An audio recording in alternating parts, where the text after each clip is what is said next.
Livro O Céu e o Inferno, segunda parte, capítulo 5, Suicidas. Felician. Felician era um homem rico, instruído, poeta espirituoso, de bom caráter, cortês, delicado e muito honrado. Especulações financeiras erradas comprometeram a sua fortuna. Por já estar numa idade avançada, não lhe foi possível recuperá-la. Assim, cedeu ao desânimo, enforcando-se em dezembro de 1864 no seu quarto de dormir. Não era materialista nem ateu, mas um homem de temperamento superficial, pouco se importando com a vida futura. Conhecendo-o intimamente, nós o evocamos 4 meses depois do suicídio, movidos pela simpatia que tínhamos por ele. Evocação. Eu lamento a terra na qual tive decepções, porém menores do que aquelas que experimento aqui. Eu, que sonhava maravilhas, estou abaixo da realidade do meu ideal. O mundo dos espíritos é muito heterogêneo e, para torná-lo suportável, haveria necessidade de uma boa triagem. É incrível que esboço de costumes espíritas se poderia fazer por aqui. O próprio Balzac, se estivesse em ação, faria esse esboço apenas de modo rústico, mas não o vi por aqui. Onde estão esses grandes espíritos que com tanta energia condenaram os vícios da humanidade? Deveriam, assim como eu, passar um tempo nesses lugares antes de seguirem para as regiões mais elevadas. Agrada-me observar este curioso pandemônio, e assim vou ficando por aqui. Observação. Honoré de Balzac foi um dos escritores mais famosos da literatura francesa. Escreveu inúmeros romances enfocando os mais diferentes tipos humanos. Ficou famoso por suas agudas observações psicológicas. É considerado o fundador do realismo na literatura moderna. Nota de Allan Kardec. Embora o espírito nos declare que se acha numa sociedade bastante promíscua e, por consequência, composta por espíritos inferiores, a sua linguagem nos surpreendeu, principalmente se levarmos em conta o seu tipo de morte, suicídio, ao qual, aliás, não faz qualquer referência. Isso nos causou alguma dúvida quanto à sua identidade, a não ser pelo fato dele não ter se referido ao suicídio que cometeu, tudo mais refletiu o seu caráter. O Senhor poderia nos dizer como morreu? Como morri? Pela morte que escolhi, a que mais me agradou. Pensei muito tempo sobre qual eu deveria escolher para me livrar da vida. Apesar disso, confesso que não ganhei grande coisa. Libertei-me das preocupações materiais, mas para encontrá-las mais graves e difíceis na condição de espírito, cujo fim não posso prever. Pergunta ao guia do médium. Será mesmo o espírito Felician que se comunica conosco? Esta linguagem quase despreocupada causa admiração em se tratando de um suicida. Sim, mas, por um sentimento justificável na sua posição, ele não queria revelar a você o seu tipo de morte. Foi por isso que dissimulou a frase. Entretanto, acabou por confessar, diante da pergunta direta que você lhe fez, o que lhe causou muita angústia. Ele sofre muito por ter se suicidado e por isso evita, tanto quanto possível, tudo que lhe possa recordar o seu fim funesto. Pergunta ao espírito Felician. A sua desencarnação nos comoveu bastante, porque prevíamos as tristes consequências que o Senhor sofreria, principalmente pela estima e intimidade das nossas relações.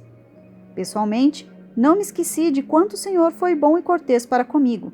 Eu ficaria feliz se pudesse demonstrar a minha gratidão, fazendo algo de útil em seu benefício. Infelizmente, eu não tinha outra forma de me livrar dos embaraços da minha posição material. Agora, só tenho necessidade de preces. Ore principalmente para que eu possa me livrar desses terríveis companheiros que aqui estão junto de mim, incomodando-me com seus gritos, risadas e zombarias infernais.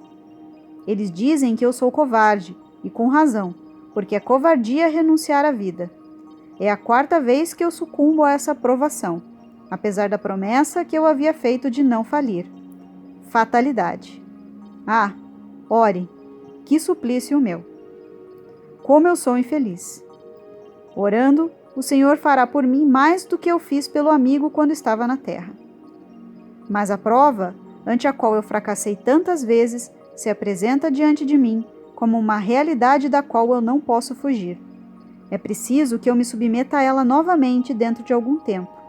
Será que eu terei forças? Recomeçar a vida tantas vezes, lutar por tanto tempo para sucumbir aos acontecimentos é desesperador, mesmo aqui no mundo dos espíritos. É por isso que eu preciso de força. Dizem que encontramos força na prece. Ore por mim, que eu quero orar também. Nota de Allan Kardec. Este caso particular de suicídio, embora cometido em circunstâncias vulgares, apresenta um aspecto especial. Ele nos mostra um espírito que sucumbiu várias vezes a esta prova, que se renova a cada existência e que se repetirá até que ele tenha forças para resistir. É a confirmação do princípio que diz: quando não atingimos o objetivo da encarnação, sofremos sem proveito. Por isso, é preciso recomeçá-la até que saiamos vitoriosos da luta. Ao Espírito Felícia. Eu peço que você escuta e reflita sobre as palavras que eu tenho a lhe dizer. O que você chama de fatalidade é apenas a sua própria fraqueza, pois, se a fatalidade existisse, o homem não seria responsável por seus atos. O homem é sempre livre, e nessa liberdade está o seu maior e mais belo patrimônio, ou seja, seu livre-arbítrio. Deus não quis fazer dele uma máquina obediente e cega. Mas, se essa liberdade o torna falível, também o torna apto a se aperfeiçoar, e somente pela perfeição ele poderá atingir a felicidade suprema. Somente o orgulho pode levar o homem a atribuir ao destino as suas infelicidades na terra, porque, na maioria das vezes, esta infelicidade resulta da sua própria negligência. Você tem sobre isso um exemplo bem evidente na sua última encarnação, pois tinha tudo o que era necessário para ser feliz, segundo os valores do mundo. Inteligência, talento, fortuna, merecia consideração. Não tinha vícios nocivos, ao contrário, tinha qualidades admiráveis. Sendo assim, por que a sua posição ficou tão comprometida? Unicamente pela sua imprevidência. Admita que, se tivesse agido com mais prudência, se tivesse sabido se contentar com o muito que já possuía, em vez de procurar aumentar a sua fortuna sem necessidade, você não teria se arruinado. Não havia nisso nenhuma fatalidade, já que o que aconteceu poderia ter sido evitado. A sua prova consistia num conjunto de circunstâncias que deveriam lhe dar não a necessidade, mas a tentação do suicídio. Infelizmente, apesar do seu talento e da sua instrução, você não soube dominar essas circunstâncias e sofre agora as consequências da sua fraqueza. O seu pressentimento de que essa prova vai se repetir tem a sua razão de ser.